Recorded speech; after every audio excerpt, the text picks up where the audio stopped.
Hey everyone, so today I'm going to be doing a first impressions slash wear test on the new Covergirl True Blend Matte Made Foundation. This is what it looks like. The color that I got was L20. Basically, this foundation is supposed to be supposed to have a comfortable matte finish. It's supposed to be 12-hour wear, pore minimizing. It's supposed to control oils, be transfer resistant, and it's available in 40 shades. When I picked this up at Walmart, they didn't have the full 40 shade range. They did have a mix from light to medium to dark, but they didn't have all shades. I know that for sure. One thing I can say from the display is I was kind of overwhelmed at the shade selection because I didn't know what shade I needed. I didn't know, there was no indication as to whether the shade was for golden undertones or pink undertones or neutral undertones or whatever. And like from bottle to bottle, it was really hard to tell. So as far as shade match goes, I found that hard. I found it hard to distinguish what color I needed. So anyway, yeah, I'm gonna put this on and wear it for as long as I wear it, hopefully 12 hours. I did just finish off my makeup. I didn't show my clock, so I will show you guys. It is currently 9:39 in the morning, so I will do check-ins throughout the day. This has probably been on for about 20 minutes now. So we'll call the check-in time around 9:20. So yeah, anyway, if you want to see how I applied it and see how it wears through the day and my thoughts, then keep watching. One thing I wanted to do is I wanted to swatch two shades for you of two separate CoverGirl foundations. One is the CoverGirl True Blend Matte Made Foundation. This is the shade L20. I wanted to swatch this with the CoverGirl Vitalist Elixir Foundation, shade 605. I love this foundation. This is one of my favorite drugstore foundations, but it is way too dark for me. And this is the lightest shade in this line. So I'll show you. This is the Matte Made Foundation, and this is the Elixir. So you can see there is a huge, huge difference between those two shades. So anyway, I think it's great that CoverGirl really is expanding their shade range and whatnot, but I would really love if they would expand the shade range of this foundation, because this foundation is awesome. All right, so I'm gonna take the foundation. I am gonna shake it. And I am going to put it on my beauty sponge. This is one from the brand Lori. These are my favorite sponges. You can get them at the dollar store. And I'm just gonna put that onto my face.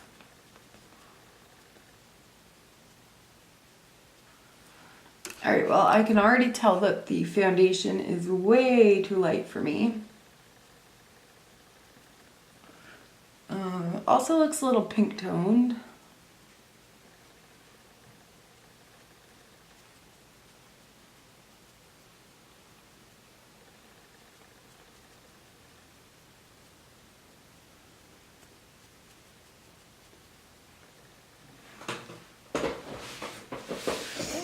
All right, so first impression, the color is definitely too light for me. Coverage wise, I'd say it's about a low medium to medium coverage. I wouldn't say it's any more than that. I mean, you can see my acne spots in a few places. You can even see some redness around my nose showing through. I'm gonna try to build it up just a little bit.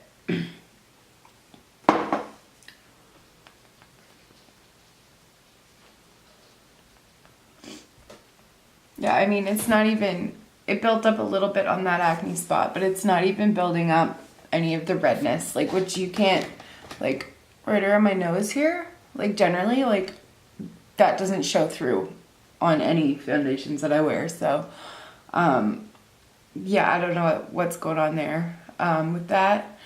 I don't know if you can see it or not, but there's, like, these little tiny, little tiny like balls of pilling, I think they call that, where usually when products don't mix together, that can happen. And that's kind of odd. I've never had a foundation do that before, so yeah.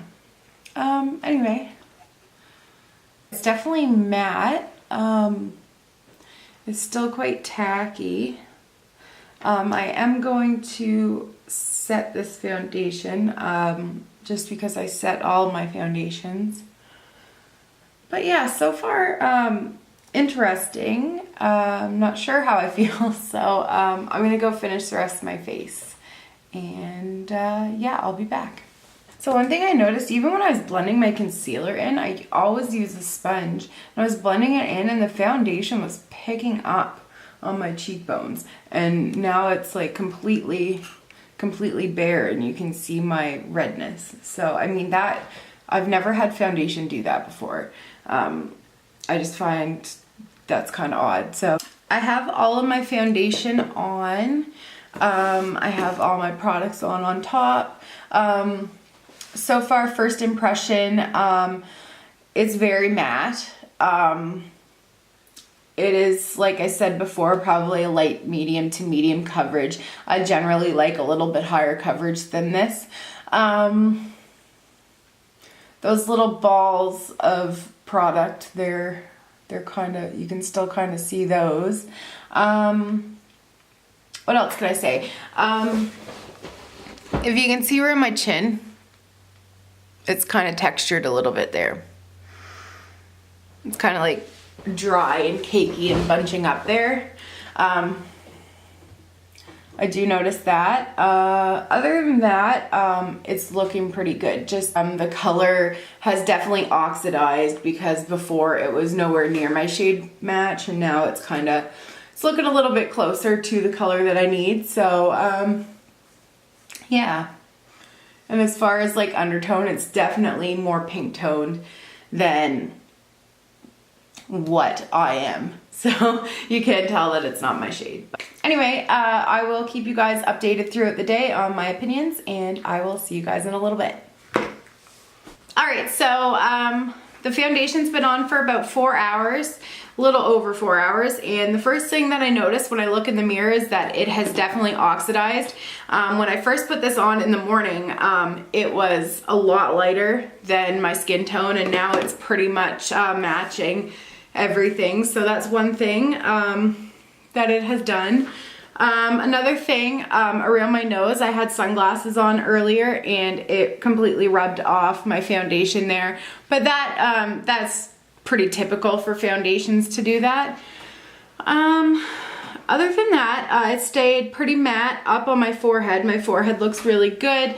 My cheeks look really good. Around my nose, it's actually looking a little bit glossy, if you will. It looks like if I was to touch it, the foundation would come right off. So you can definitely see my oils coming through there. Yeah, my chin, it looks a little bit like the foundation's starting to wear down just a bit, but other than that, it looks really good. So I'm back with an update. The current time is 5:25. So the foundation has been on for around 8 hours, and it's looking about the same as it did at the last check-in. Still looks good on my forehead, still looks good on my cheeks, but my chin is getting worse. It's going downhill pretty quickly, and so is my nose. I don't know if you guys can tell, but like the foundation is completely rubbing off of my nose and my chin. The foundation hasn't oxidized anymore. One thing, like throughout the day and looking through the mirror and stuff, I definitely notice that this is not the right undertone for me. I think it's more pink toned than what I need. But anyway, yeah, it's not caking or creasing anywhere else except for where it's rubbing off here and here. So yeah, I'm gonna keep on wearing it, and I will catch you in my final update. So it is the end of the day. It is currently 9:21 in the evening and I've had this foundation on for approximately 12 hours. I'm doing my final check-in. One thing I've noticed, it is starting to get a little oily up on my forehead. That's a little different than the last check-in. It's definitely oily in the creases of my nose. Foundation has rubbed off a little bit on my nose and also on my chin, but everywhere else is still looking pretty good. So, all in all, the foundation, I mean, for me, it is mediocre at best. I definitely have foundations that last longer. I found this foundation right off the start. It didn't look great. And throughout the day, I mean, the very first check-in, which was only 4 hours, the foundation was starting to rub off on my chin and on my nose. So I mean, that right there says a lot. I mean, 4 hours is quite a long distance from 12 hours. So if something can't last 4 hours, then how's it supposed to last 12, if you know what I'm saying? So overall, you know, it is what it is. I don't think I personally would wear it again. One thing I am interested in trying is mixing the foundation with the Elixir foundation, the Covergirl Vitalist Elixir foundation, because that is one of my favorite foundations, and where it's a lighter shade, I might try those and mix those together, and if it's a good combination, then I'll let you know. I personally am not opposed to mixing foundations. So yeah, that is the end of the video, and yeah, I'll see you in my next one.